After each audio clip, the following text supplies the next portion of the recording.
Good morning, everybody. I'd like to call this meeting of the regular meeting of the Board of Supervisors Tuesday, April 8th to order. If we could all stand for the Pledge of Allegiance. Madam County Council, will you lead us? I pledge allegiance to the flag of the United States of America and to the republic for which it stands, one nation, under God, indivisible, with liberty and justice for all. Thank you. We'll start with staff announcements. Ms. Medina, we missed you last week. Chair, I missed you guys too. This is Hannah and Arshana. We can figure out the door. Oh, it's on. No, I'm sorry. There we go. There we go. This So this is Hannah. Hannah came to us very pregnant, and she had 6 puppies. Unfortunately, we lost 1 puppy, but she had 6 puppies were born 3 days after she arrived at our shelter. So I'll be touting our spay and our neuter program. We still have those free vouchers today. Anyways, so she was a great mama. She is very attentive. She's real energetic. This breed is very smart, so they need a lot of stimuli. And it's her turn. All 5 of her puppies that ended up living have been adopted. So that's why we brought Hannah today, because it's Hannah's turn. She deserves it. And that's a lot of times that's what happens is if we get a pregnant mama in, the puppies are the ones to go first, and the mamas are left behind. She's super sweet. She likes to jump. She likes to give kisses and cuddles, and she's very obedient already. And we've done a really remarkable job with her, especially Shauna and her crew. I can't thank them enough for all that they do at the shelter. It's very tasking, but very rewarding at Hannah, at the same time. So this is Hannah. If you are interested in Hannah, please give us a call at 754-6509. Hannah can go sit up there next to Chair Hubbardy. See if she'll go up there, Shauna, if that's okay. It's always a good thing to introduce our animals to different situations because it helps them adjust to different type of lifestyles and different types of settings. So our next announcement is our free microchip and rabies clinic that's going to be here at the Government Center this coming Saturday from 9 to 11:30, and Dr. Kathy Gatlin will be the attending veterinarian. Our other upcoming free clinics include days on May 3rd, June 14th, September 13th, and October 11th. In March, our dog volunteers gave over 710 hours. That's almost 30 days, full days of volunteer, right? And our cat volunteers gave 84.5 hours in March. We had Puppy Palooza at our shelter over the last several months. In the month of March, we gave away or adopted 10 puppies and 3 adult dogs. And we currently have 21 adoptable dogs at our shelter. Oh, I see someone taking a picture there. And 4 adoptable cats ready to go home. I think we have a potential. So kitten, she's very sweet, very smart. Kitten season is here. Generally, it runs from March through October. This is a time when female cats are very fertile. So our shelter, there is a surge of kittens, surge of litters, pregnant mamas, and they end up at our shelter. So I am pleading our public to please, seek out our voucher program with the shelter and with the Humane Society. It really would mean a lot to us. With these additional litters, additional puppies, it adds incredible duties on top of already the husbandry duties our staff and volunteers do. Our staff and volunteers work tirelessly to save every animal and to make sure every animal is cared for, loved for. And the shelter volunteers and staff, it's not all just about feeding and cleaning and picking up poop, right? It's all the other duties, giving medication to our animals that are sick, nurturing them, making sure that they have human contact so they can go to loving homes that they're used to humans and other animals as well. So our staff and volunteers, I can't thank them enough. Thank you, Shauna, as always. We are looking for human foster parents, and being a foster parent means a lot as well because that takes some of the burden off our staff and volunteers, but it also helps some of our dogs and animals and cats that are recuperating from surgery, such as spays and neuters, be able to recuperate in a loving, quiet home because as you can probably hear, sometimes in the morning, The dogs are barking loudly because they get excited when they get to go out for their day of walk. So there is more information available on our CCAS website and our webpage. Under how to help, you can look at our foster program and also any documents that go along with that, trying to adopt hopefully foster to adopt. That's kind of our little sneaky way of doing that. It's a wonderful way, and it's worked a couple times. I'm transparent. Foster fail. Yes, and you have a couple foster fails. I have a foster fail, and so that's why I'm always toting this. Or you can call us at CCAS at 209-754-6509. We still have the spay and neuter vouchers from a grant that we share with the Humane Society, with a little over 44,000 left out of 175,000. So that's a lot. We estimated we would be able to help 1,000 animals, and we're more than halfway right now. So that's always a good thing. So please, Calaveras community, please consider spaying or neutering your animals. It's not cute when we have all those litters and those puppies and kittens that end up at our shelter. I can proudly say we are almost a no-kill shelter, and that's something that we need to be proud of. So you must be, in order to be considered for the spay or neuter program, you have to make an appointment. So call your veterinarian, and then you can call us or the Humane Society. Let us know that you made that appointment, and we will give you that voucher. So Focus Provides, which is Friends of Calaveras Animal Services, they do wonderful services for us, and I can't thank them enough. They also provide free spay and neuter and free rabies vaccines and microchips if needed to dogs who have been involved in the birth of unwanted puppies and brought to the shelter, thus preventing future litters. All of our animals, when they are adopted out, are spayed and or neutered. There will never be an animal that goes out without a spay or neuter. So this program has been recently expanded to households who have unwanted litters. CCAS is planning on having a booth at the fair this year for the first time. So we're real excited about that. And our intent is to provide the education about our different shelter programs and to promote, our shelter activities, promote our staff, promote our volunteers. And we'll also be sharing some of Focus's programs as well. We'll be highlighting their programs. And that is all I have. Thank you, Lisa. Thank you. Thank you, Hannah.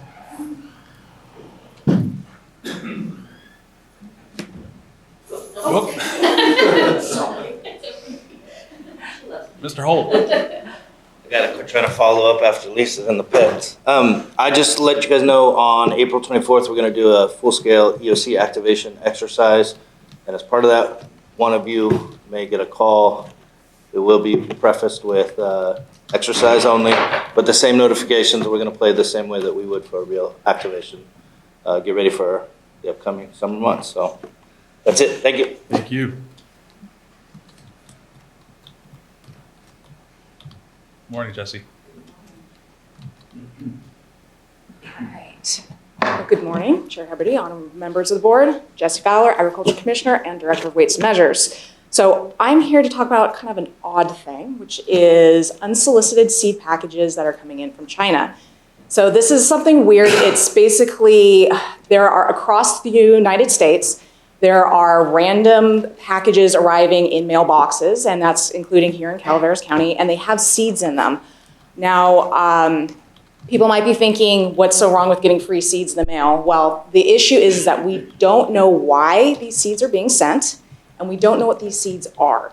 So these seeds could be non-native invasive weed species. They could be detrimental to our natural resources. They could be toxic to cattle.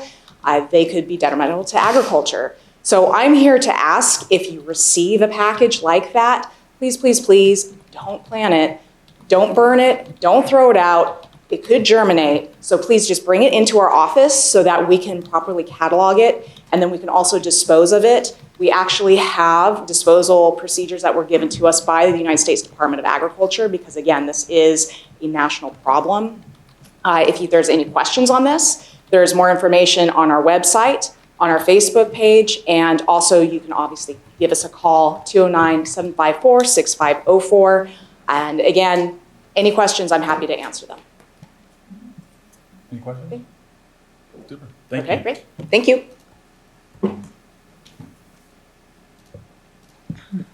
Seeing no other staff announcements, we'll move on to general public comment.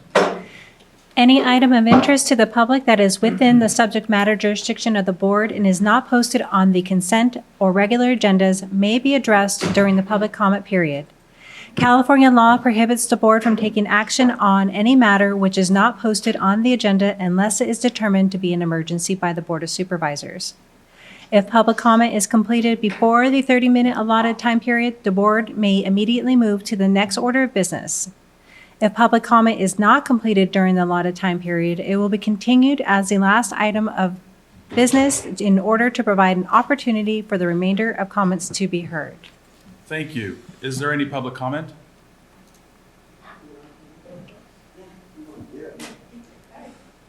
Morning, Ms. Rubin. Wait, hi, am I ready? Yes. Okay. So good morning. Thank you for allowing me to speak today on the importance of being prepared for fire and related emergencies. My name is Martha Rubin, and I am a resident of Arnold. For the past 3 years, I've been part of the team that produces the Arnold Firewise Preparedness Day event. Our tagline is, "Be Firewise, be prepared." This year, the event will be held on May 3rd at Independence Hall, as it is every year at 9 o'clock to noon. There'll be a barbecue lunch provided by Cal Waste, and we'll have workshops following our program from the Red Cross of how to pack your to-go bag and learn how to be a Firewise community, and activities from Columbia College's firefighting staff. This year, our event is sponsored by Columbia College and the Ebbets Pass Property Owners Council. And of course, we have continuous support from our District 3 Supervisor, Martin Huberty, and the Ebbets Pass Fire District Chief, Mike Johnson. So we're planning a very informative and educational event. I like to invite all of you to come, and I invite everybody in the county to come to our event, because residents will learn from our first responders, county and local experts, and agencies to do what to expect, and how to be best prepared in case of an emergency. Our attendees will take away actionable strategies to prepare themselves, their family, and property for fire or emergency situations, and learn problem-solving skills and solutions to incorporate in their daily routines and lives.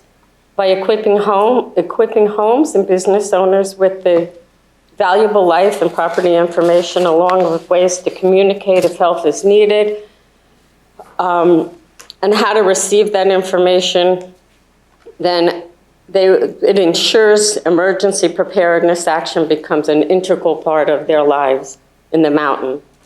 We are helping communities develop ready skills and opportunities they need to survive. Our goal is to encourage each district to have an event like this. District, I think it's two, with the support of Supervisor Amdale, will be having an event organized by Rick Kerrigan and a group to hold an event on June 14th. It takes teamwork. The fear of wildfire is something we live with, but the actions we can take to protect our homes, businesses, and properties to help alleviate destruction and devastation from fire is really important. I urge you, County Supervisors, to support our efforts and take this action to your communities. Thank you, Martha. Thank you. May 3rd.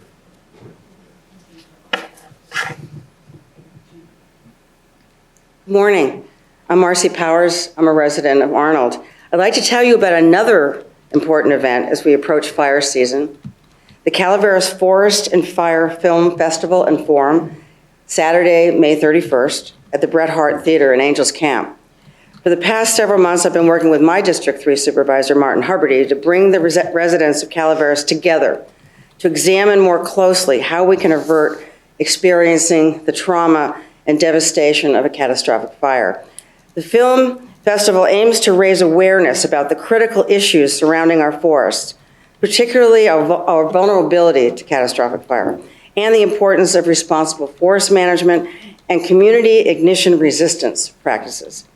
Through a blend of film screenings and panel discussions with experts, it will bring our community together, not only to foster a deeper understanding of these vital topics, but motivate all of us to take action with greater urgency to prevent a megafire. The event, which is Calaveras' second annual Wild and Scenic Film Festival, is free, thanks to our generous sponsors, the Sierra Nevada Conservancy and the Calaveras Big Trees Association. You'll see films about wildfire, forest management, and the critical importance of making our communities fire resistant. A recent PBS special will be shown about a root cause of the LA fire devastation that's relevant to us. Also a film that reveals how forest restoration, prescribed burns and thinning, makes it possible for firefighters to stop megafires in their tracks. One panel will be led by Obie Kaufman, the author of the best-selling California Field Atlas and the State of Fire, Why California Burns. We'll hear from the executive officer of the Sierra Nevada Conservancy, Adam Lewis, the leader of the Calaveras Band of Miwok Indians, the fuels reduction team at the Stanislaus National Forest. Festival goers, all of you, I hope here, will come. We'll meet the acclaimed filmmaker like Dorrington homeowner Kevin White, who is the director of Wilder Than Wild, a PBS special about the importance of prescribed burns. Eric Holt, our director of Calaveras OES, on what's involved creating a new Calaveras wildfire preparedness plan. We all understand the horrific devastation and the heartbreak that catastrophic fire brings. Some of us have experienced it with the Butte Fire and most recently the Arrow Fire, or going back the Darby and Gulch fires. We know just thinking about LA is not a matter of if, but when the next megafire tests our mettle. And as at the California Wildfire Task Force meeting just a few weeks ago, the urgency of community action was made clear, that this is truly an all-hands-on-deck moment for all Californians. So I hope that you will join us May 31st for the Forest and Fire Film Festival, and tell, please, the residents of your districts about it. Come together as a community, learn what every one of us can do to prevent fire. Thank you for your time. Thank you, Marcy.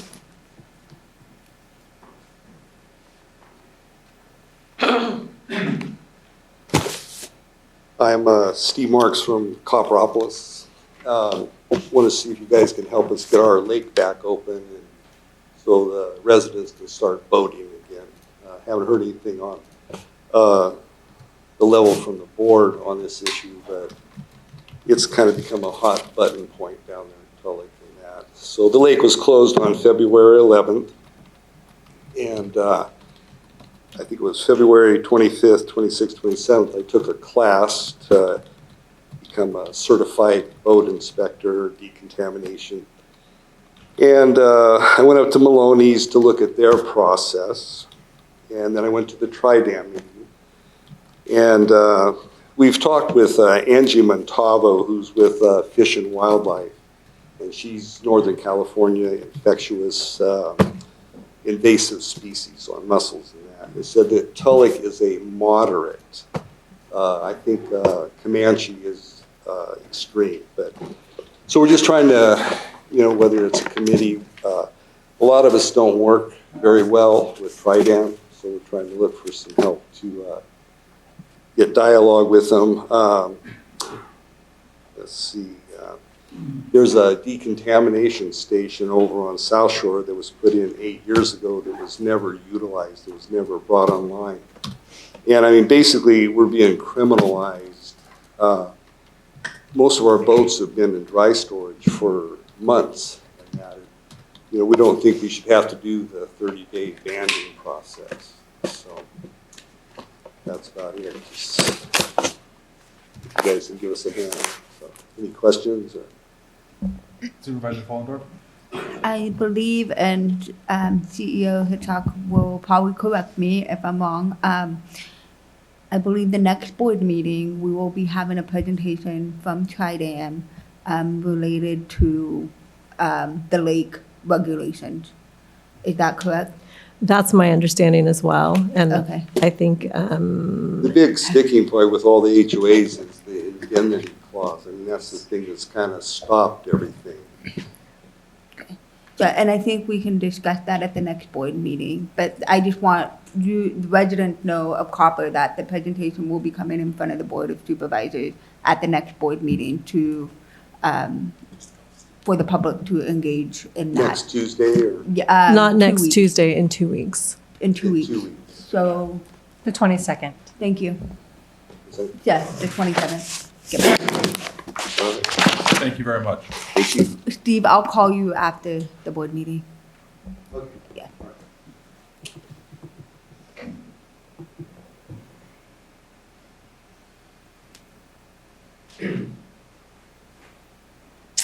Hello, I'm Craig Robinson, I go by Buddy. I'm here with Steve to talk about our lake. So is there nothing I can really say or do since we're You going to can have a... say, you're more than welcome to use your public comment time for the board to hear what you guys have to say, but there's no decision that the board can take at this time. Okay. I just want everyone to know that it will be, Okay. the item will be coming to the Board of Supervisors. Thank you for that. And yes, it's been kind of unfair because we all have boats on the lake and we can't even use our lake. Our lake is closed. Understand if we're caught out on the lake, we might get fined and for trespassing, even though we have like some 50 acres worth of land under the lake that we pay property tax on and what have you, and we're going to be penalized for being on our own lake, and they're killing the property values. Tridam is just pulling us around and, closing our lake. We can't use it. Our boats live on the lake. They don't go anywhere. They don't leave the lake except for to be serviced or fueled. But for the most part, our boats live on the lake. We do not want to hurt our lake in any, fashion. But we would like to be able to use it, and for Tridam to just close it, and I don't believe they even found any mussels. We do have a weed issue on the lake that is out of control that they won't do anything about, which is kind of sad. In front of our houses, kids can't swim. I mean, it's a big nuisance, the weed issue, and we would like to get that addressed. The mussel thing, we just want to get our lake open so we can use it. That's all I just wanted to say. Thank you. Thank you very much. Mr. Butner. My name is Christopher Budner, publisher of Calaveras 2026election.com. The Enforcement Division of the California Fair Political Practices Commission has completed its investigation of multiple complaints lodged against Calaveras County District 3 Supervisor Martin Huberty pertaining to case number 2023-00471. The Enforcement Division of the California Fair Political Practices Commission has concluded that Huberty committed numerous violations of the Political Reform Act, as has been alleged, and issued a stern warning letter to Huberty dated February 3rd, 2025. The California Fair Political Practices Commission warning letter informs Huberty that his failure to comply with the provisions of the Political Reform Act in the future will result in monetary penalties of up to $5,000 for each violation. Upcoming budget discussions leading to a vote on Calaveras County's 2025-2026 fiscal year budget find Huberty on the cusp of inviting new, considerably more serious allegation and potentially more legally consequential than what he has already been formally warned about by the state of California. I remind Martin Huberty and all of you that the July 1st, 2023 Agreement for the Promotion of Tourism, which was executed and entered into on August 22nd, 2023, by and between the Calaveras County Government and the Calaveras Visitors Bureau, contained a glaring misrepresentation of the CVB's nonprofit corporation type that was allowed to persist despite my cautioning.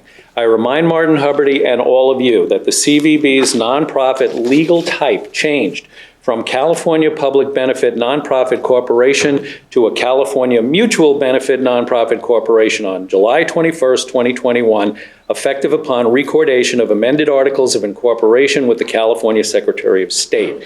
California Public Benefit Nonprofit Corporations and California Mutual Benefit Nonprofit Corporations are distinctly different legal entities requiring different bylaws.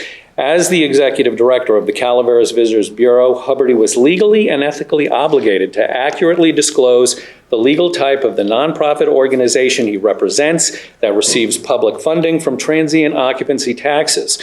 The 2025-2026 fiscal year budget cycle approaches. The CVB will once again be considered for an allocation of funding.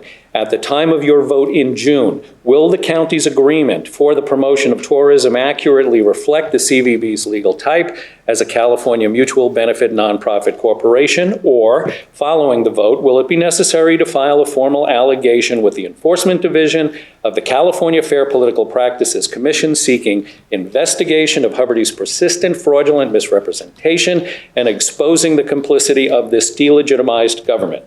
My name is Christopher Budner, publisher of Calaveras 2026 election.com. Thank you. Thank you.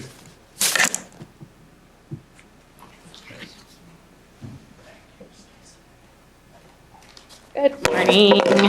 Morning.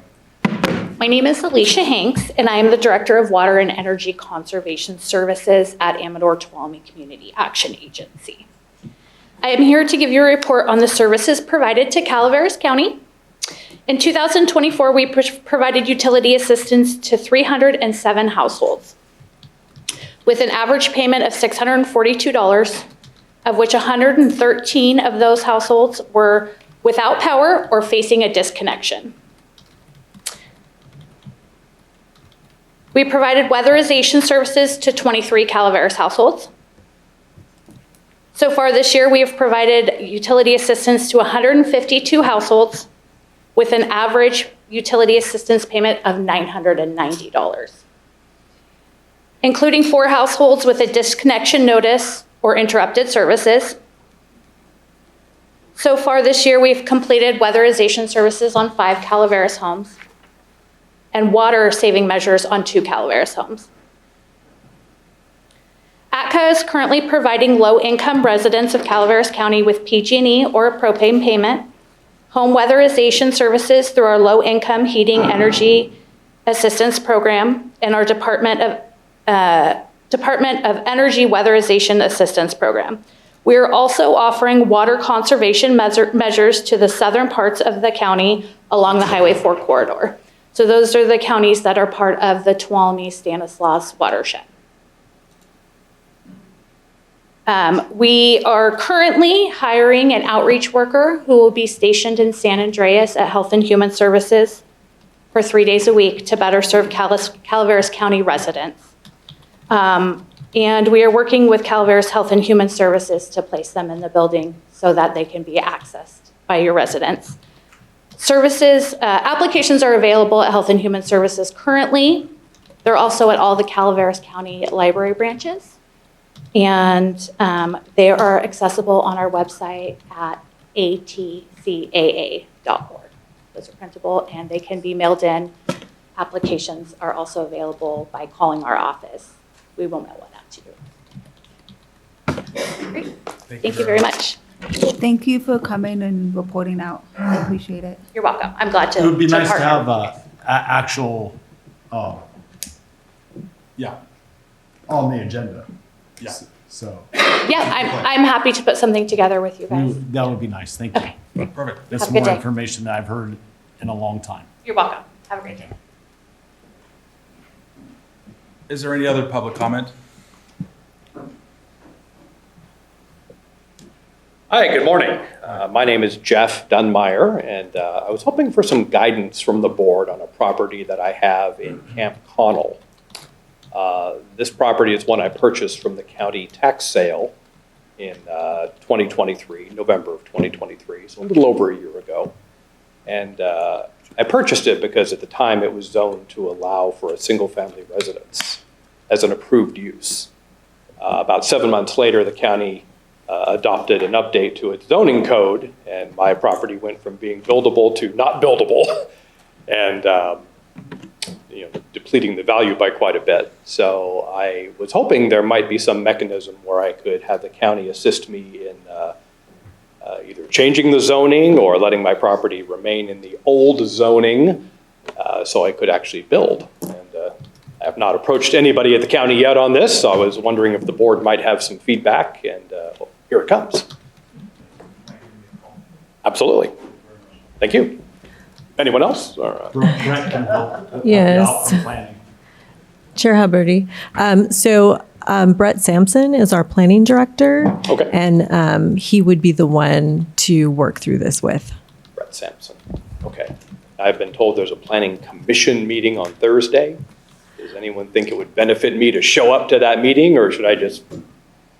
I believe that you'd be better served to contact Brett and see what the process is in order to accomplish what you're trying to accomplish. Okay, that's good. Thank you. Thank you. Any other public comment? Seeing none, we'll move on to the consent agenda. Consent agenda items are expected to be routine and non-controversial. They will be acted upon by the board at one time without discussion. Any board member, staff member, or interested party may request the removal of an item from the consent agenda for later discussion. Thank you. Would anybody like to pull, would any of the board members like to pull up? Item 7. Item 7? I'm going to pull item 3. Item 3? Anybody else? Would any member of the public like to pull an item from the consent agenda? Seeing none, I'll come back to the board and ask if we could have a motion on the remainder of the consent agenda. Move. Second. We have a motion and a second. All in favor? Aye. Passes 5-0. We'll move on now to item number 3. Madam Clerk. Item 3, action item, Administrative Office. 1, find project exempt from CEQA and within the scope of the General Plan EIR. And 2, adopt a Calaveras County Parks and Recreation Master Plan. Madam CEO.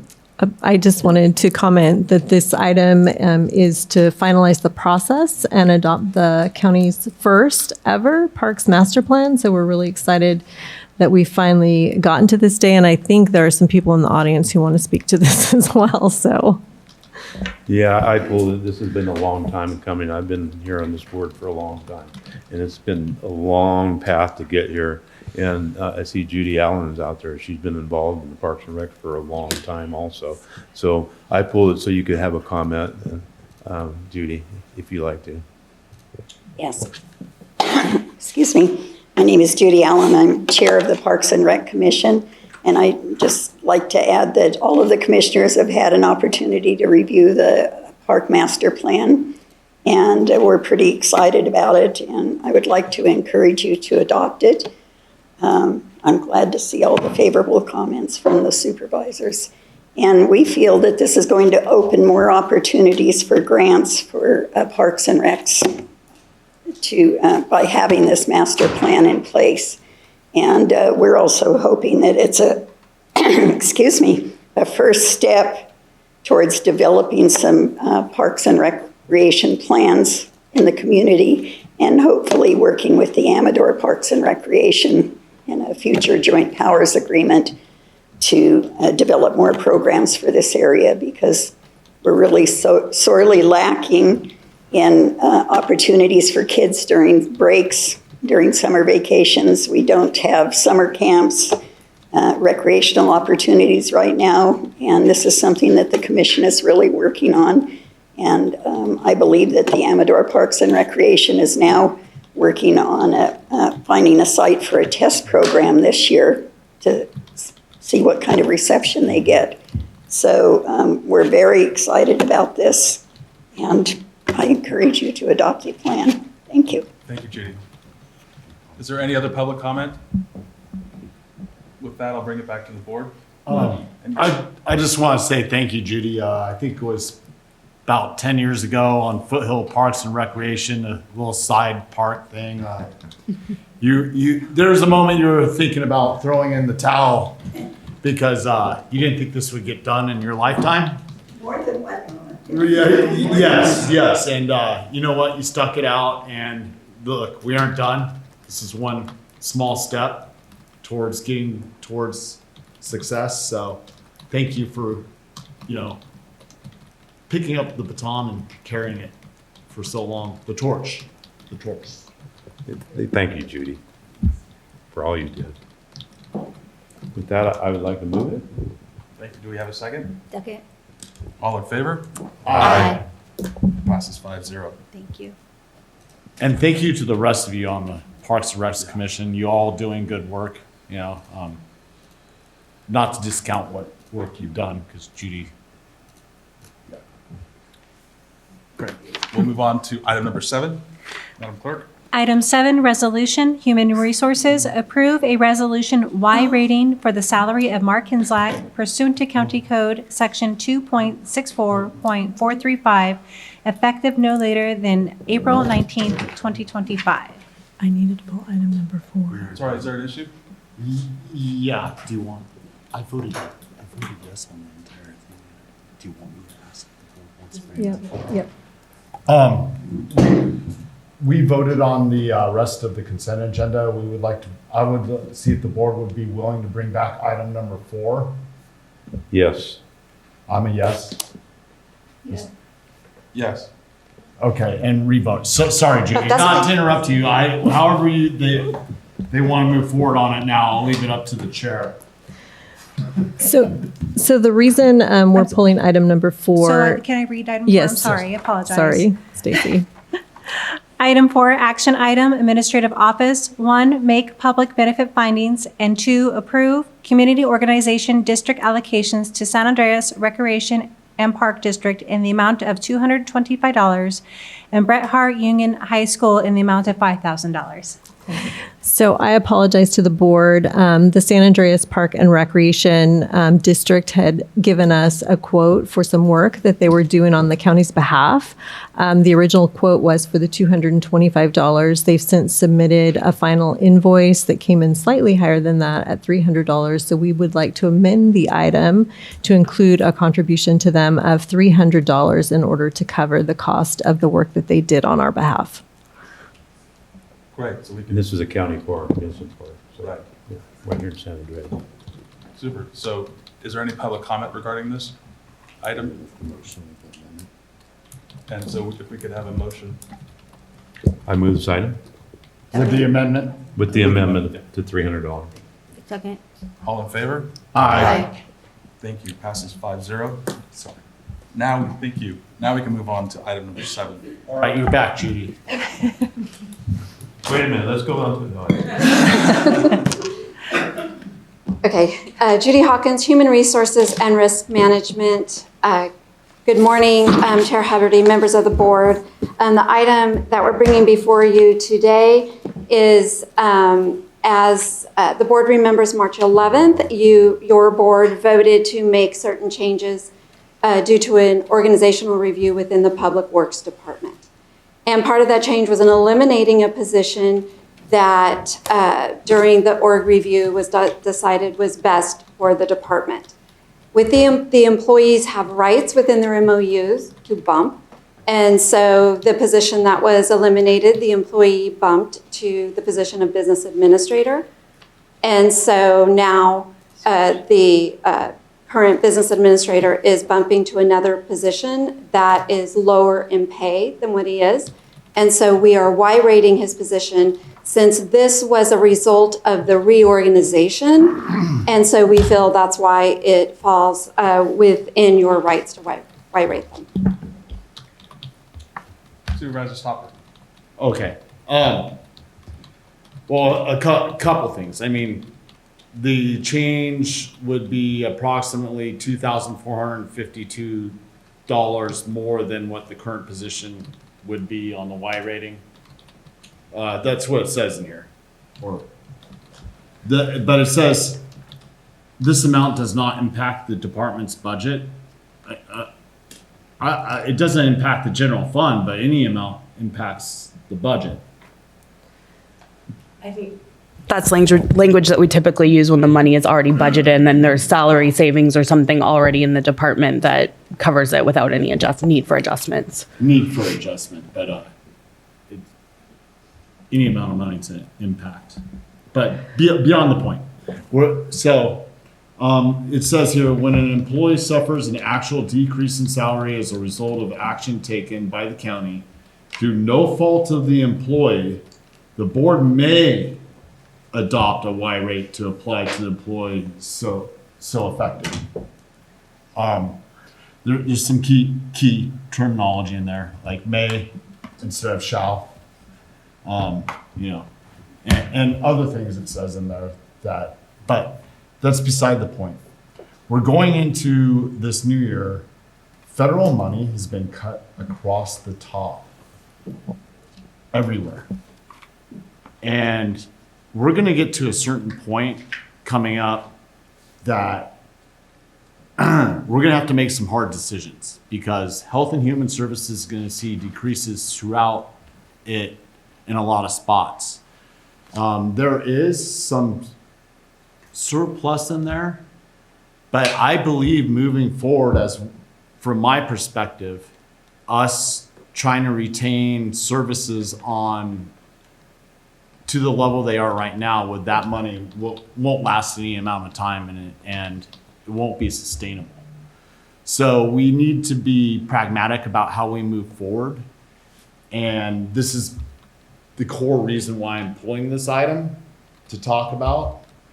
The fact that we're down the road, Y ratings and people moving around, bumping rights and everything aside, we're gonna have to start making some cuts here, depending on how that budget comes down from the federal government and affects our services. So may I address supervisor statements? Yes, you are correct. Right now, the federal government is in quite a bit of flux. We're not actually sure how any of those cuts will impact our county at this time, since, as we've seen, sometimes cuts are made in 1 week and then reinstated the next week. So we're waiting for all of this to shake out. Right now, we don't have any definitive notification of significant reductions to programs, although we are watching it carefully. We know that some of our partner agencies have been impacted already.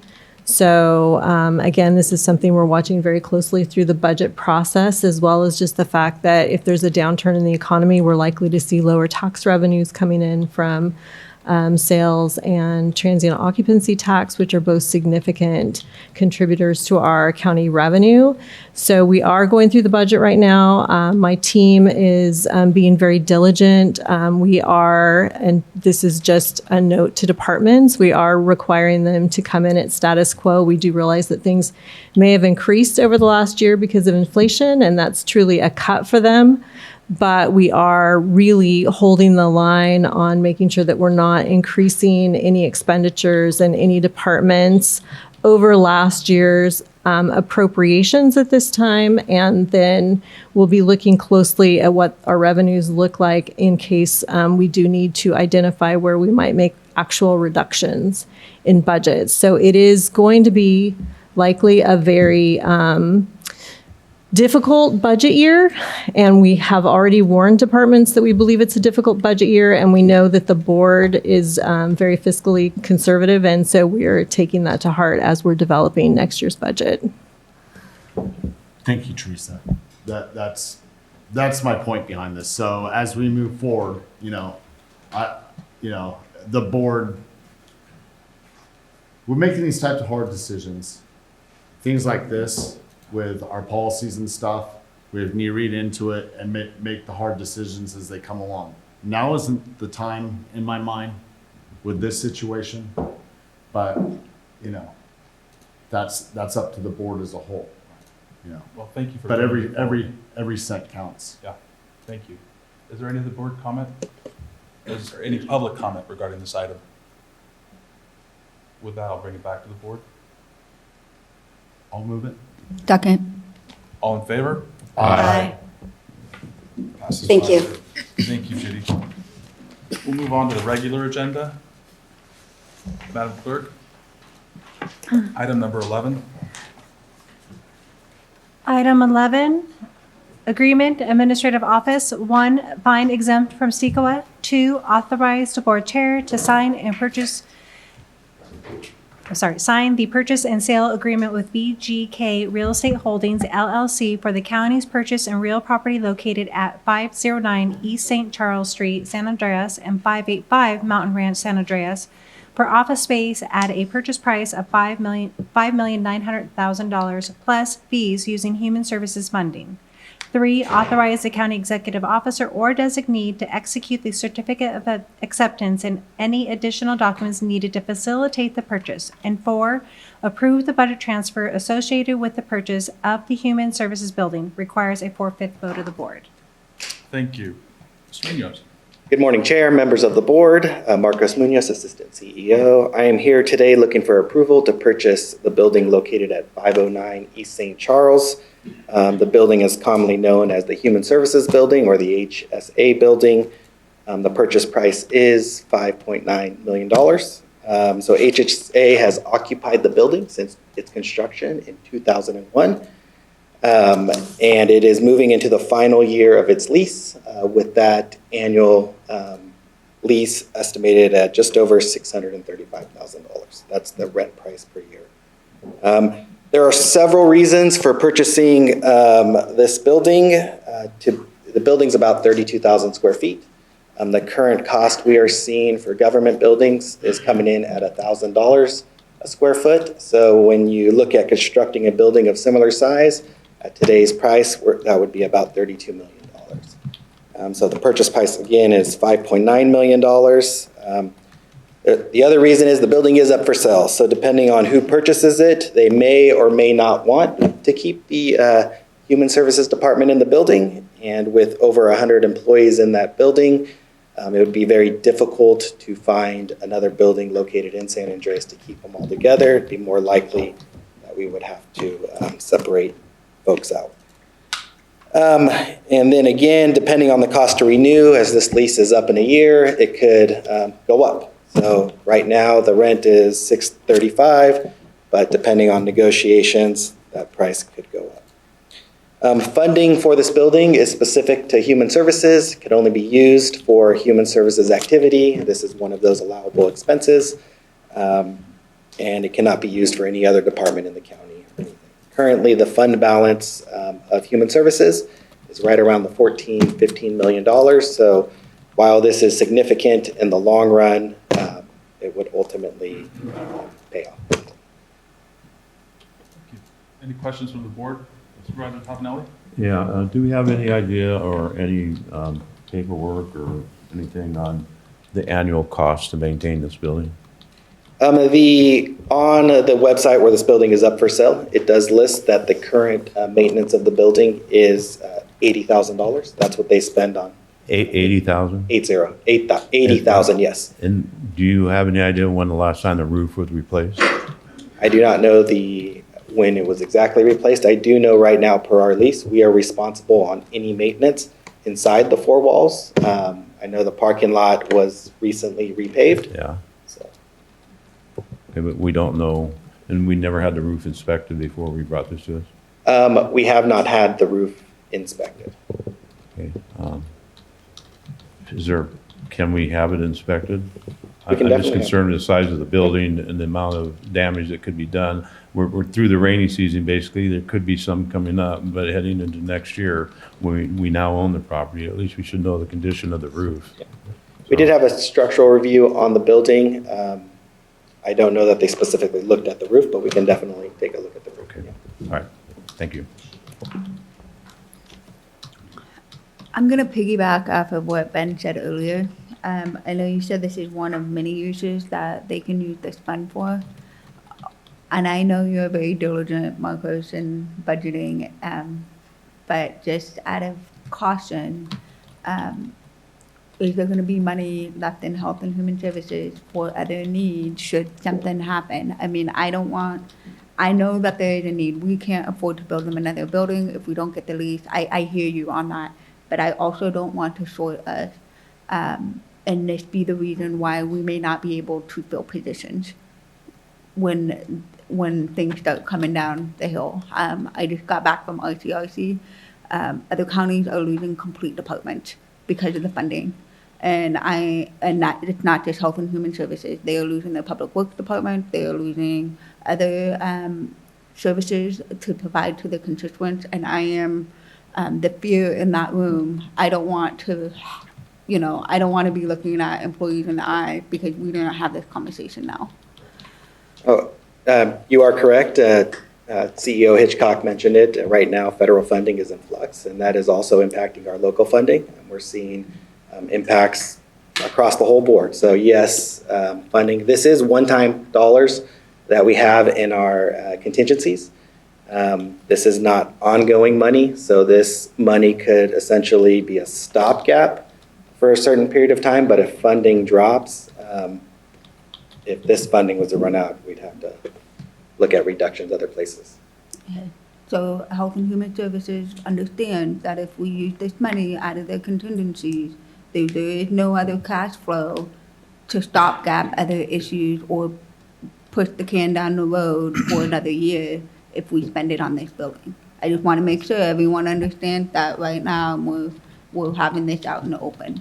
We can't be coming back because, it's not just going to be Health and Human Services. We're going to try and be saving, they've got many other departments and services that the public expect of us. And it's going to be hard, as Ben said, in the next year or two. Okay.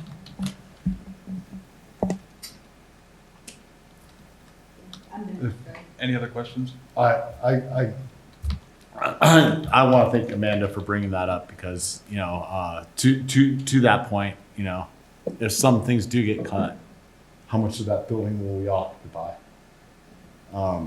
Unfortunately, but it's a pragmatic decision on your part. I mean, I start doing the math, $635,000 a year plus $80,000 in maintenance. I mean, I'm sure we're spending more than that on the interior just with how many people are in there. 710 was it? We've pretty much been in the building for 25 years now. Yes, coming up on 25. That's $17.5 million. 25 years, pretty much, for the most part. 5.4 is a deal, but Gary's right. We need to make sure the roof stays good, or the rest is going to be bad. That's all. Thank you for the good work, Marcos. 5.9. Did you say 5.9? 5.9 million. Oh, yeah. My apologies. It's like, what do you want to spend 4.9? Just bring it down. Yeah, no, I'm trying to save us $1 million. Thank you. Suggestion. Yes. How about 3.2? Could I ask, what is the likelihood that they wouldn't, I know this is a really stupid question, but the likelihood that they wouldn't allow another year's lease? We haven't entered into those negotiations. We do know it's up for sale, so there's a good chance it could be another person we are negotiating with. Right. May not be the current owners, or it may be. I just don't know. Thank you. Is there any other board comment? I'd like to hear what CEO has to say. Her comments.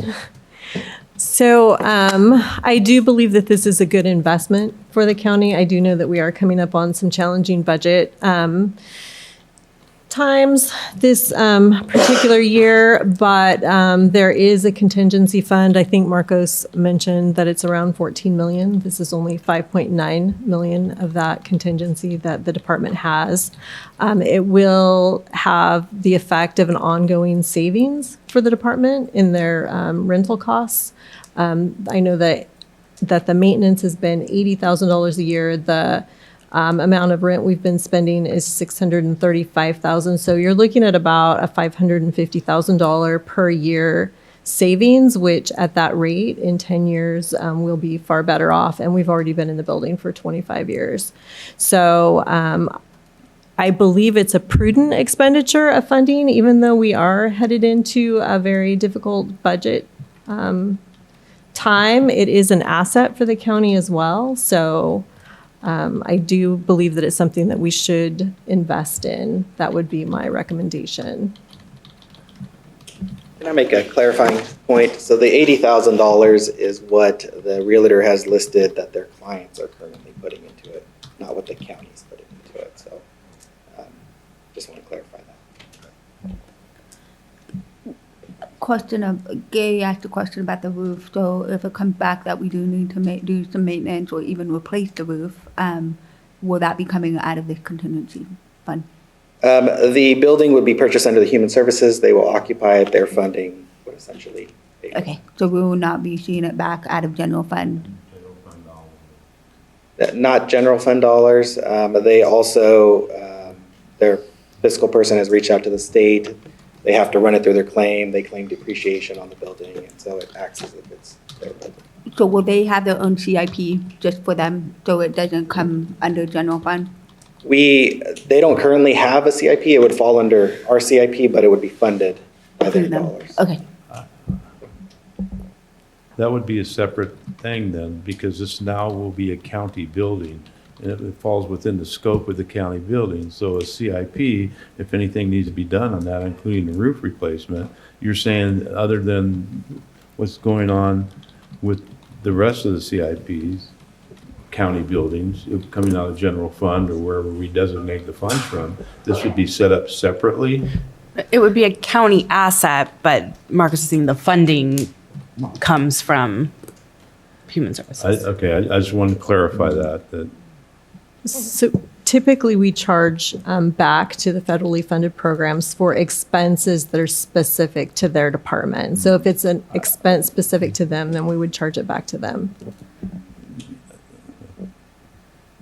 I understand, but this sounds a little bit different. So even though it's under the scope now, once we purchase it, it's county property, so we're on the hook for it, whether the federal government and Elon decide they're not giving any more money out for this or whatever, and we have a roof that needs replacement because it's leaking all over the place, it could come out of general funds or a CIP fund that we have set up for the other projects that are be coming to us next month or later this year.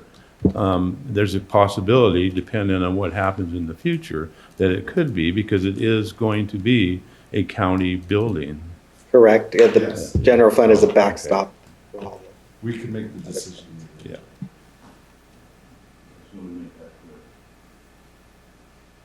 Is it prudent then to have somebody do a roof inspection and bring it back? Generally, there should be we should be authorizing a site inspection to those ends to check everything, to see what it needs prior, like a home inspector. Well, there's been an inspection, it was in 2021, which is only 4 years ago, and I think structurally the building is fine. I just have concerns about nobody's looked at the roof. I don't know when it was last done, whether it was patched or was complete. When was the last time it was completely done? Was it stripped? Was it just put over the top of it? I just think because of the size of the building and we're purchasing it, and because of what the cost is coming out of where it's coming from, that we should at least have an inspection of the roof and get some idea of how long they think it would last, or if it needs to be replaced now or whatever. Like I said, we're past the rainy season right now. Apparently we didn't have any problems, although if I remember, there was some leakage. Was that Colombo building? Anyway, but I think it's just, we need to have at least a roof inspection and give us an idea of what the cost would be to replace it or fix it if it when that time comes, and how long it's going to last, or what condition it's in now. Yeah, to protect our asset that we purchase. I agree with Gary 100%. I do as well. Is there any public comment regarding this item? And we have no online public comment. Thank you. I'll bring it back to the board. I'll make the motion and add, please get a roof inspection, Marcos. Or have our guys go out and take a look at it also. Sir? Facilities. And so you're moving, just want to be clear, you're moving the item, but contingent on a roof inspection. And if the roof inspection, we need some, then bring the item back before you close the deal. Is that what your motion is? I think generally, when you find out something like that, there's the opportunity to negotiate based on the cost. I agree. But Well, so the item before the board today is to execute a purchase and sale agreement for this amount. So you can certainly, you can either approve it and direct Marcos to get that inspection so that we know, or, I hear you, push Sarah, it and I appreciate it. Still want the roof inspection, gonna approve the purchase, and then we'll go from there. It's not contingent, the purchase is not contingent on how good the roof is. But we need to know how to keep our asset up in the future as we move forward, so. I'll second what Ben just said. Okay, so I have If a that's a motion. Motion and a second. That's All my in favor? motion. Aye. Any opposed? No. Passes 5-4. 5-0. What am I saying? 4-1. 4-1. Oh, I can count. He's got 4 votes. Sorry about that. Took a little mental vacation there. All that weight. Okay, thank you, Marcos. Next item, too. Right, so we're moving on to item 12. Item 12, action item, Administrative Office, approve budget transfer for an increase in expenditures in the facilities budget by $12,550 and a reduction in Parks and Recreation contingencies by the same amount for repairs to the Mountain Ranch Community Park septic system requires a 4/5 vote of the board.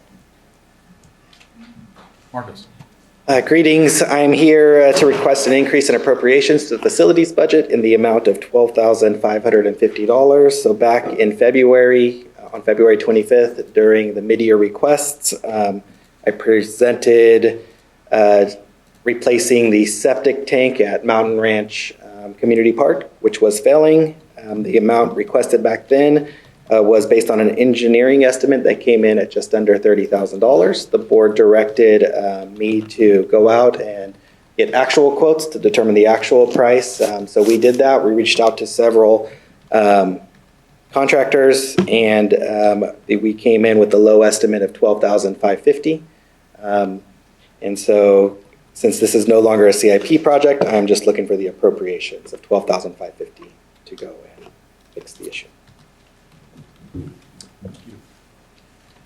I have a question. Earlier, we voted on, from consent agenda item number 4, $300. Why was the same thought process not considered for that, but we're considering this? I mean, we have money in the Parks and Rec. I think I've asked it before. There's maintenance on other county parks. We put that budget aside. I've asked for an overlook of what potential future needs are for current county park. So when we do go through the budget process this coming year, we know how much to park in Park and Rec. And so why are we considering some and not others for maintenance? Because, and I know in the past we have done that because we didn't have a Parks and Rec budget, but now we do. And so I guess I don't understand why we're. So item 4 was the board member district allocations that you each have a certain amount of money that you can give for whatever purpose. So that's where that was coming from. And then this is just moving from. Yeah, but we've historically in the past, but anything park related has always come from our district allocations. It has never come out of this fund. Now we are setting a new precedent. And so why is one district getting it and not another? Is my question. I believe that Supervisor Andal brought this up, and the board directed it to come back, and so that's what Mr. But if Munoz that is was doing. that conversation, why was that not given to another board member for consideration for the allocation?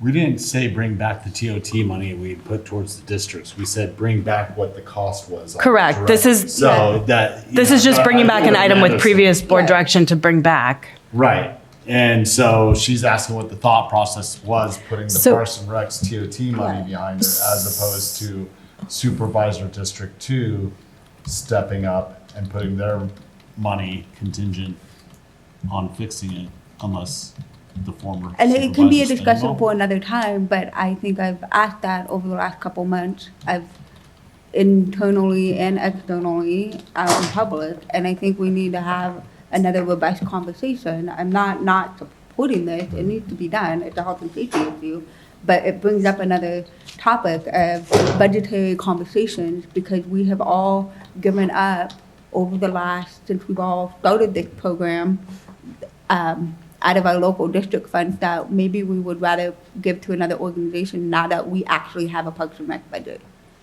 Yeah, I've traditionally given to all the parks, specifically a lot here in San Andreas.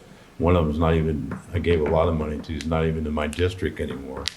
But it brings up a good point. And I think the discussion we had, and we all understood, because it has to do with the septic repair at this park, it's a public hazard and needs to be fixed.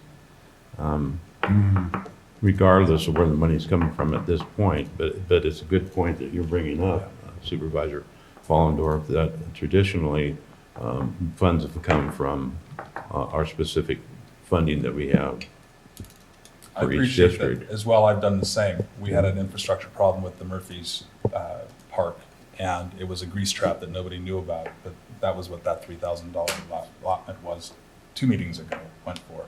Yeah. So it's a I great mean, I point. would do the same, but I don't even have a park in my district. Well, you can use it in mine if you want. Supervisor Randolph. If I may, I have no problem using my district allocations and happy to do so at all of my parks and community centers, as my predecessor has done in the past. This, however, is a pre-existing, happened, last year we were informed. We brought it back, we revisited it. It is our property, it is health and safety. It needs to be addressed. I'm super grateful to Marcos for being so thorough and coming in less than half than we projected. And I think that moving forward, I am very interested in joining Parks and Rec in an official capacity to be that bridge, to know what is needed. Each commissioner is looking at putting together their list of wants and wishes. All of your commissioners are as well. So we can have it organized moving forward and see what is coming down the pipeline and what we can and can't do.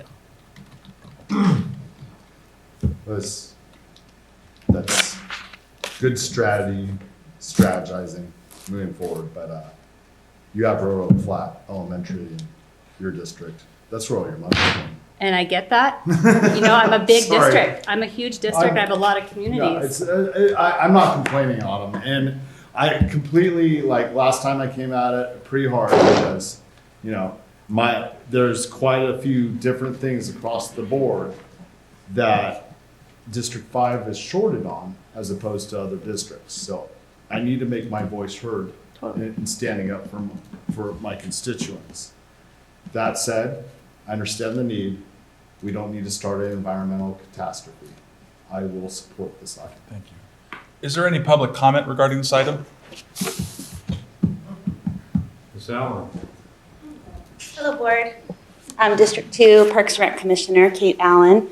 And I just want to appreciate and say thank you for your consideration in supporting this item. It is a county-owned facility, and even though it might not be in your district, it's a Calaveras County responsibility in my mind. I have reached out to you, Ben. I actually called you and left a message because even though I'm not your commissioner, I'm trying to get more programming in your district as well. I don't look at this as seeing that we're looking at opportunities that other districts have put forth that we're saying, no, you can't have this, we're going to give it to D2. I don't think it should be looked at that. I am here to support any parks in any district in our county. This just happens to be the hottest fire at the moment. But I am interested in always, and as we are at the commission, to do everything we can for every district, including yours, Supervisor Stopper. So, and I'm continuing to work with ACRA to try to see if we can get something going down there. So thank you so much for considering. I hope you will help us fix this dire issue so we can use this county-owned facility just like we would do in any of your other districts as well. Thank you so much. Thank you, Kate. Is there any other public comment? Any comment online? We have no online public comment. Thank you. With that, I'll bring it back to the board. I just want to say that I do support districts all across the county. And the veterans in McCallum Hill, they take great care of those. I give them thousands of dollars of my personal money supporting them. One of them was buying one of your pies at one of the things, so, which was all right, by the way. But it was definitely worth the money. But that said, with that, I'll move this item. Supervisor, talk now. Yeah, like I said, back when it was brought up and it was going to come back to us, this is a health issue. This is a public problem. And regardless where the money coming from, it needs to be fixed. So I support, I will second the motion on it. All in favor? Aye. Any opposed? Get it right this time, 5-0. Can we take a 5-minute break, please? Yes, we can. Thank you. We'll be back at, say, 10:20.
And we're back.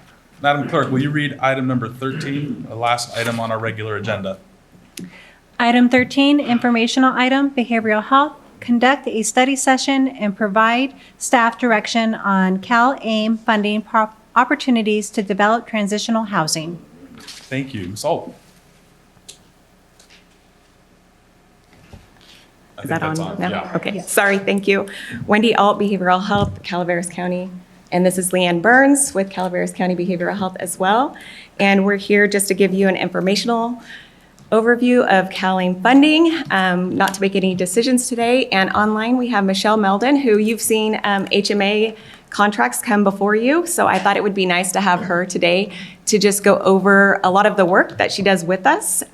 She's been with us from crisis mobile unit that we have in our area as well, and through a lot of different grants, and we always make sure that the funding is there to cover it, and she's going to assist us, and we're here to answer some questions and just go through all of that. So kind of feels like Shark Tank down here, but Michelle, go ahead. Good morning. My name is Michelle Meldon. I'm with Health Management Associates. We're a national consulting firm that specializes in publicly financed healthcare. And as Wendy said, we've been supporting Calaveras County Behavioral Health since 2021, starting with the Mobile Crisis Initiative and then growing from there to accessing and leveraging a variety of CalAIM resources to help Calaveras County Behavioral Health transition along with the CalAIM initiatives that are coming your way. So I'm here, as I understand it, to help explain where we are on the unique responsibilities and opportunities that are presented for behavioral health agencies to address housing issues for the clients they serve. I'm going to share my screen so that we can show a PowerPoint, if that's okay. Yes. So I think you're seeing my screen, and here's the PowerPoint. I'm going to minimize the Zoom pictures. So as I said, we're here. Does everybody see it okay? Okay, I'm assuming that's a yes. We're here to talk about CalAIM funding opportunities and the obligations and responsibilities around developing transitional housing and the opportunities that are presenting themselves. So first of all, I want to talk about what transitional housing is. Let me move this a little bit. Okay. In March 2024, there was a bill passed in California to reform the way that the state funds mental health services. As you probably are aware, there was the Mental Health Services Act that was funded through a state tax, and that's being morphed into something called the Behavioral Health Services Act. And in 2024, that legislation was adopted. I'm going to refer to that as the BHSA. And one of the core components of the BHSA is the change for the counties and their behavioral health agencies in that making one of the 3 services that are required to be funded are housing interventions beginning in July 1, 2026. 30% of the funds that come through the BHSA funding must be used for the housing interventions. Within that, 50% must be prioritized for the chronically homeless. And there's available up to 25% for capital development. That's a key concept here because if it turns out that your county does not have enough housing resources for your chronically homeless and those with behavior that you're serving because of their behavioral health conditions and needs, then you'll be required to use up to 25% to develop that housing. So part of this presentation is about what resources you can leverage now so they don't take away resources in the future that could be used for services. Let's see. So I'm going to go through some of the opportunities that we've had and that we've used. There was one initiative called Behavioral Health Bridge Housing, and it was set up for behavioral health agencies to help individuals who met their clinical eligibility requirements to get what's called bridge housing. As you probably are aware, you under the MHSA, the Mental Health Services Act, there's something called the Full Service Partnership. That was a quote unquote, do whatever it takes to help some of your most neediest chronically ill individuals with mental health conditions and SUD.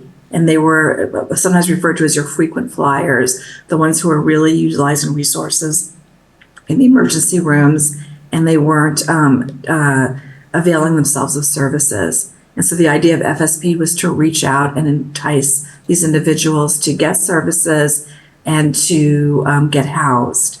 So bridge housing under this program, BHBH, was for those who were not already served under FSP to expand the clients that you could serve through your behavioral health agency and get them housing transitional services. The project that you got funded began in 2024 and it goes through July 2027.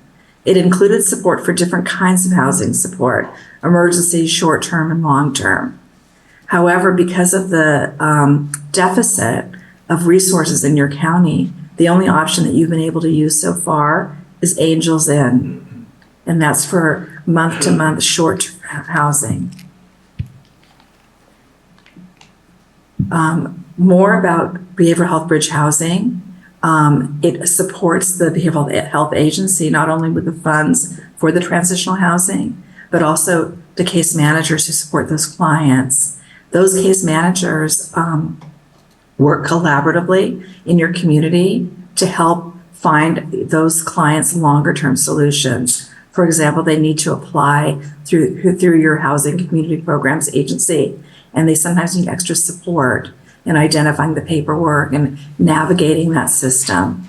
On top of the month to month and the case managers and there's also money in there for deposits, essential household items, and landlord incentive funds.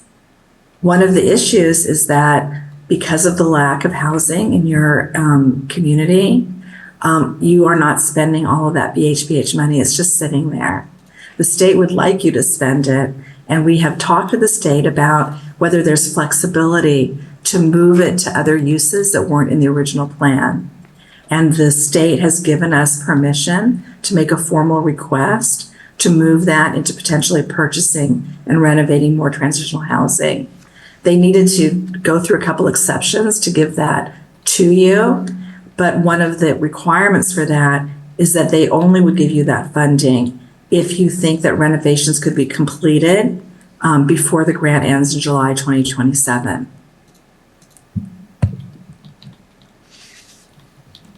There's also another potential opportunity here that's coming around the corner, and that's to use bond B-CHIP funding and the RFP is going to be released in May.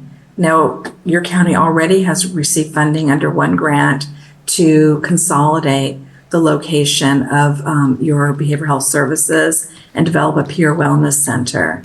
This is another opportunity, and its focus is to fill in gaps in what's called behavioral health continuum.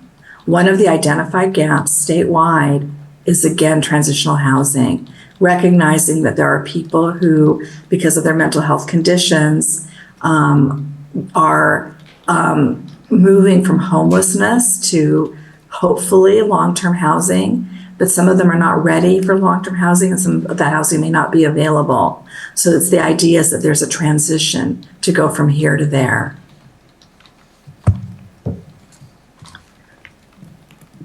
These are some of the things that you might be able to do with the bond B-CHIP funding. As I said, again, the RFP is going to be released in May, and it's under these categories: capital improvements and new construction, crisis stabilization, and supportive housing projects.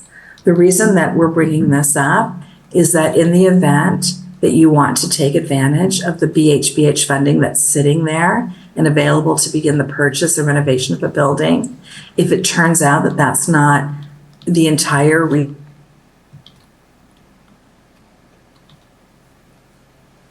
She froze up. Uh-oh.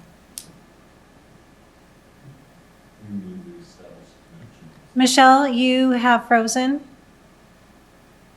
Wendy, I don't know Okay. if you want to That's go okay. ahead. Yeah. I can go. I can stop her screen share so you can take over if you need Yeah. to.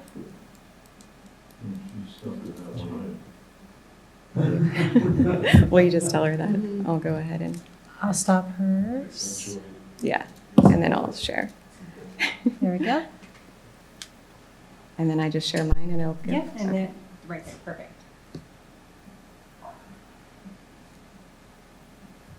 I think she was on slide 4 or 5. It was slide 6, Slide 6 saying. BHCIP options.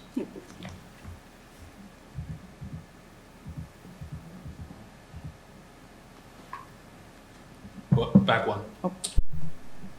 There you go. Right there? Okay, so like Michelle was saying, we just wanted to make sure that you understood all of the options that you could apply for. A lot of them require a lot of staffing support, which we know that in Calaveras we wouldn't be able to. So our focus, like we requested to apply in, I think, January for the purchase of a structure, is more of housing and minimal support of staffing compared to something like crisis stabilization or I don't know, let's see, what's another one? They also support the sobriety centers and all of that, which would cost more for insurance, all of the different things. So that's ours, but we still wanted to make sure you understood what we could apply for and if there was anything that the board was really interested in. Those are the options, and they're all listed in the presentation. And so far, this funding is still going forward. The governor's goal is to get all the homeless housed, so it doesn't look like any of that's being cut yet, but we never know. Let's see. A lot of the funding for maintaining this will also come from the managed care plans. The state is really trying to push behavioral health and the managed care plans into working together. And currently, the two plans that we have do not really have any supports in Calaveras County, so they're reaching out to us to do the work for them for housing. And so we've already started talking to them about doing the, sorry, I don't know if I'm on the right page now, am I? Yes, community supports referrals for the managed care plans and doing the ECM. So that will continue the funding, and it will come from the managed care plans when we are able to contract with them.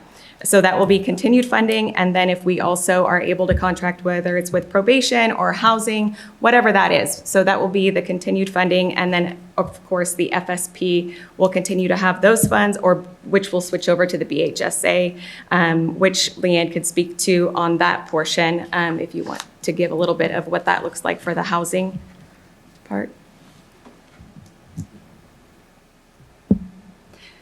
With the transition to BHSA, a huge portion of our funding is getting prioritized to housing, where that hasn't historically been the priority of those funds. And so that is the main priority, I think. And so with current standing for MHSA, the housing funds come out of FSP, and with BHSA, they have created its own bucket, like it's its own entity now.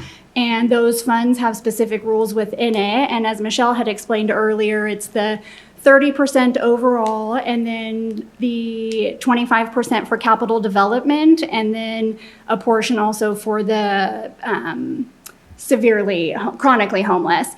And what we can also do is, if there is a capital development project, we are able to request an adjustment to those allotments within. So if we needed additional funds for capital development, we can say, hey, we want to actually request it to be 50% or however it may be. And we would just have to submit the plan to DHCS for them to review and authorize the change of those funds.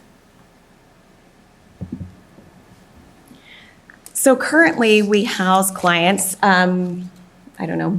several within county, spread out throughout the county. But a lot of times we have to house individuals outside of the county just because there's none available. We go from hotel rooms, we go to houses, duplexes. Sometimes they rent a room just from somebody that has a house and they're willing to rent a room. So this is already happening. I know it's a very touchy subject and it's hard to even bring forward. I understand that. But it is something that we are required to bring forward. So it's here before you today, and we're here for questions or. Supervisor Toppino? I have a question. How dangerous is that to have a patient living in somebody's home, that they just open up to them? Do we look at what the behavioral pass on somebody is before we place them in somebody's home? Yes, we do. Yeah, because that just sounds could be dangerous. It could be. Usually it's a friend, a parent, a relative. Okay, thank you. No problem. Supervisor Fallendorf. I'm trying to, what I want to say, I'm afraid it's going to come out really long. I understand this is required by the state. One concern I have as we move forward and the state continues to push this agenda down on local jurisdictions. Earlier we had the conversation of, adding more facilities to our list. We can partner with other organizations, correct? Yes. So we're not adding more to our inventory of maintenance costs or things like that, that just, because we've seen it in other counties. They have gone through this process. Those facilities are still sitting there, and they're not even using them. And I feel that we just have so much red tape, even locally, to get through that it's going to take us longer to be successful in meeting these goals. I would really like to see how we can better build the partnership with maybe the nonprofit or maybe businesses that are already in that, and being creative that way. Because I don't want to have an inventory of vacant buildings that we just cannot maintain. I mean, traditionally, government is not in the business of renting, and doing that. And I get worried with those types of agendas getting pushed down on us. And so I just want to encourage the partnership aspect of it, so we can meet those needs, because it becomes daunting, and I sit in the meetings at RCIC and hear these horror stories, and I'm just like, I just don't want to be in those situations. Yes, and I agree. We've looked at some of those as well. And one was, there was no guarantee for us, for our clients, that there would be a space for them or what that rent cap would be. And so that made it difficult for us. And it turned into more of, we were funding somebody else's profit. It seemed like we were making somebody else money instead of serving the client. So that it didn't seem right for that. We continue to look at it. This isn't such a facility as just having the housing and the wraparound services that we already give. But we're willing to show more models of what that looks like too. Probation in El Dorado County does a really good program with their behavioral health that we were looking at modeling if, different ones like that. So we're willing to kind of pull different programs together to show those as well. Thank you. Supervisor Stopper. Yeah, I want to say it's almost paradoxical. The current governor in California has, made it a mission to deal with the clients in these type of situations and homeless situations. They've thrown billions of dollars at the situation. The numbers have gone up of people that need help during this time. A lot of the way these are written, not this one 100%, but a lot of them are written, you're talking about upkeep and staff, and for implementation, it brings most of the money up in the bureaucracy before it hits the ground and helps out the client. Amanda said it best. I said it in other situations. We're not in the renting business. We're also not in the building industry, but we're told we're responsible for building affordable housing.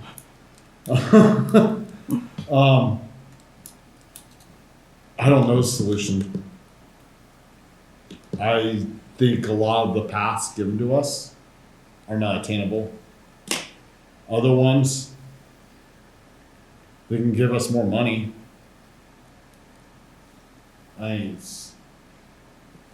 Sorry, I'm just. Supervisor Toffenelli.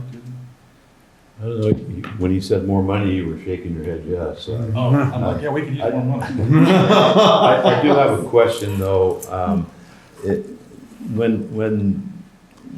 we do, or we find housing and we place somebody in a housing project or whatever their place, are there requirements from the state that they have to go to certain programs while they're under our housing care?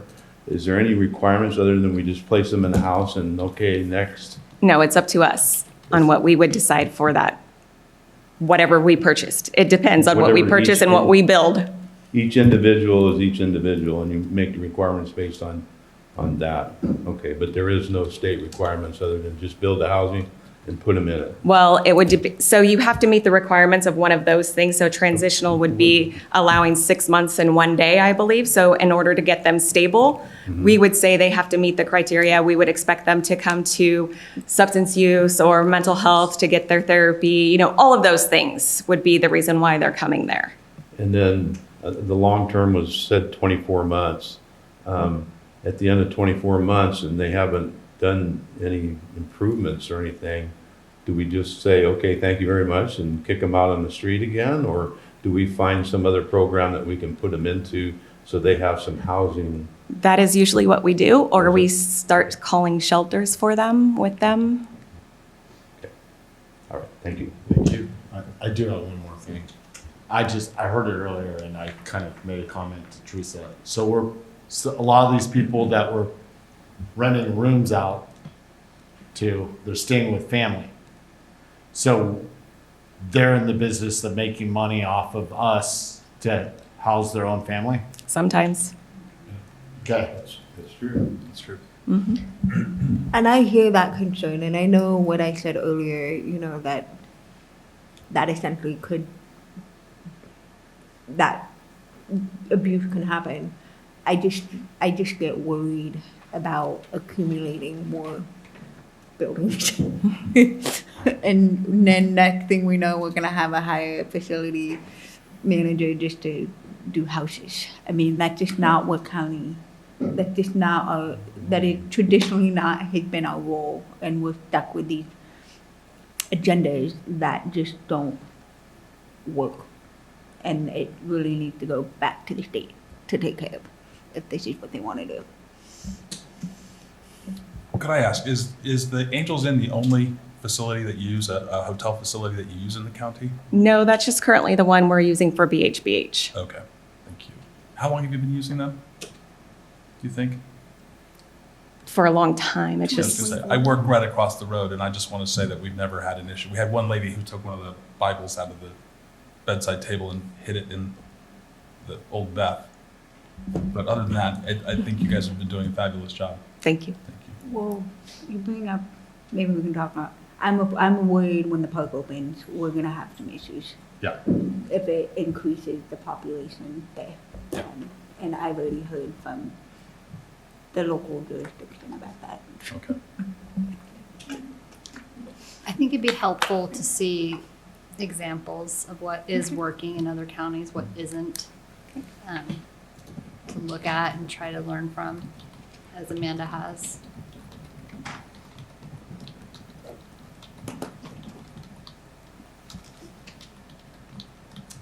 Is there any public comment regarding this informational item?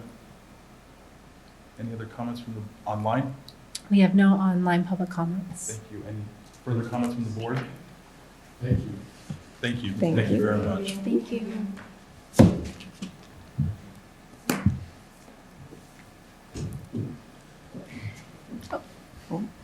That's okay. You can Okay. do it. Thank you. Thank you.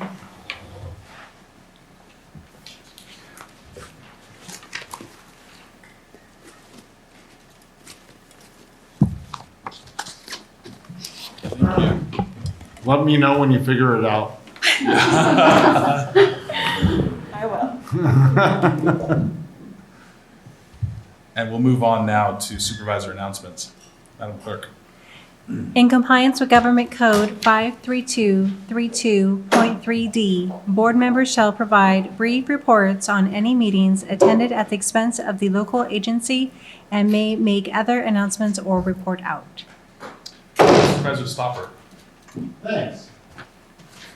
We put $12,500 towards Mountain Ranch Park today. That was the cost of the county, and I was here. Good thing, no environmental disaster. Thank you all. We saved the county. Supervisor Toppinelli. I have no comment. After that. Supervisor Follendorf. Yes, I do. Okay, so last time I forgot to report, I was heading to RCRC.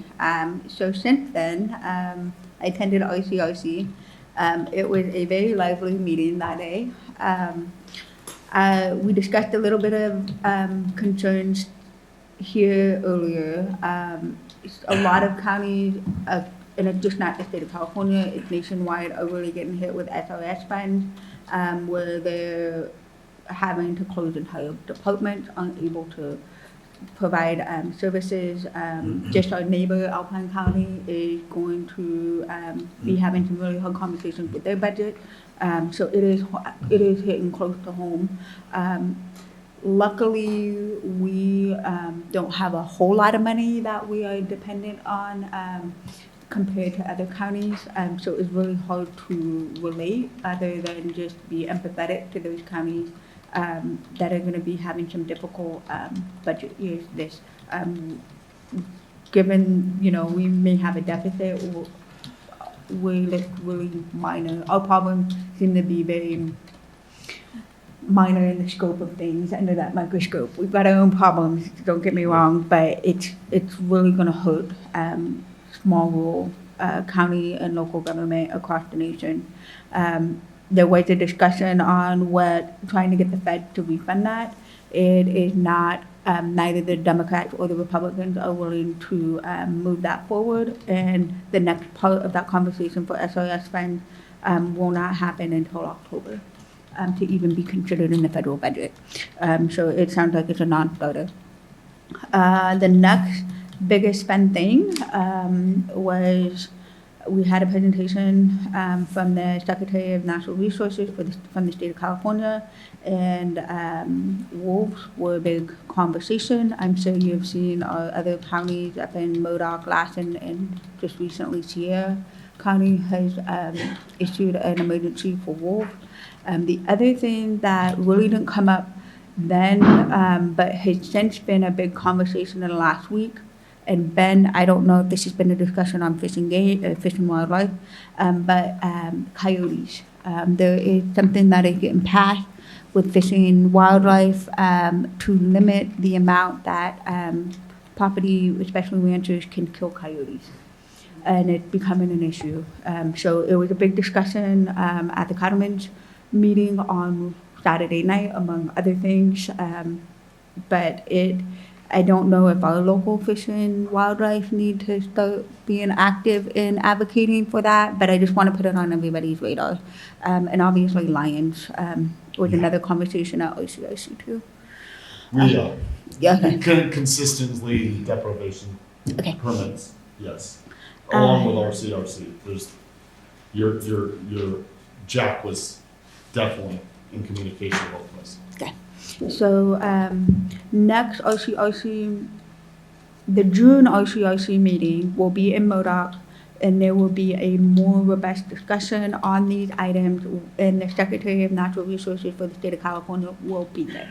And so it is going to be a very active, engaging meeting up in Modoc. And the reason it is in Modoc is because our chairman is from Modoc, and every year we have one meeting in the president's or the chairman's home county. What's the date on that? I gotta get back to you on that. I want to say, yeah, I'll get back to you. It's blinking right now. Okay, so that's RCIC.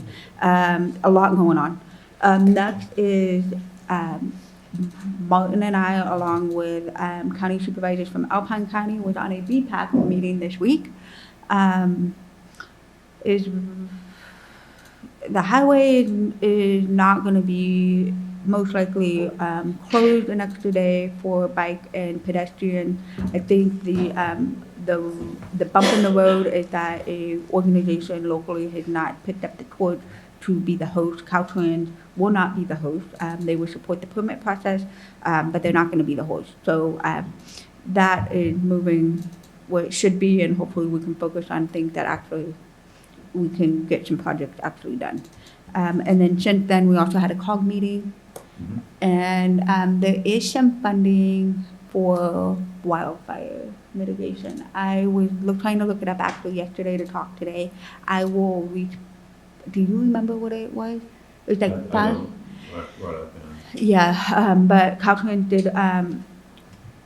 did make an announcement for there is grant funding. I do know the number. It's like $5 million, but I couldn't find the exact language last night for today's meeting, but I just want to put it on the radar for those of you that are working on fire. I don't know exact. I think it's more for like road clearance, like doing more fire breaks on roads, but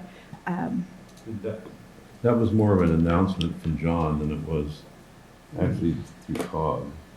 No, Gregoria announced it. Well, Gregoria did, yeah. Yeah. Yes. So I'll get more information, but I just want to put it on your radar because you guys have been really actively working on that, and it did come up in the COG meeting. Thank you.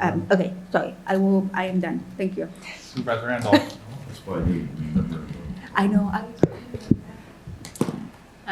On March 26th, I attended the Community Wildfire Prevention Plan kickoff meeting. Our county OAS is leading that up, and invited lots of different special districts, stakeholders, CAL FIRE, and getting started on revamping that plan to bring it up. That's it. Thank you. And I'd like to report on March 27th, I attended the Fire Safe Council, the 29th, the Red Cross meeting, the 1st of April, the Behavioral Health meeting, on the 3rd, the Agency on Aging, and also the Caltrans BPAC. Thank you. I'd also like to point out that I've never been a part of a group where the left-handed people have outnumbered the right-handed people. And I just noticed that today. So Gary, Autumn, and I outrank you guys. Well, we're very creative. You know, the left. and I are right. No, left-handed people are the only people in their right mind. There you go. That's- Whoa. Madam CEO, do you have anything to report? Very County Council? No, but we will, we'll report out from closed session at our next meeting. Thank you. Yes, we are going to adjourn and go into closed session now, and we will report out afterwards. And do you have anything to report, Madam? I need to read off the closed session agenda item. Please. So closed session agenda item 14, pursuant to Government Code 54956.95, conference with legal counsel, workers' compensation, claim Robert Beasley, County of Calaveras, claim number 20222000760. Thank you. And there's no online public comment. Thank you very much. And is there any public comment regarding that?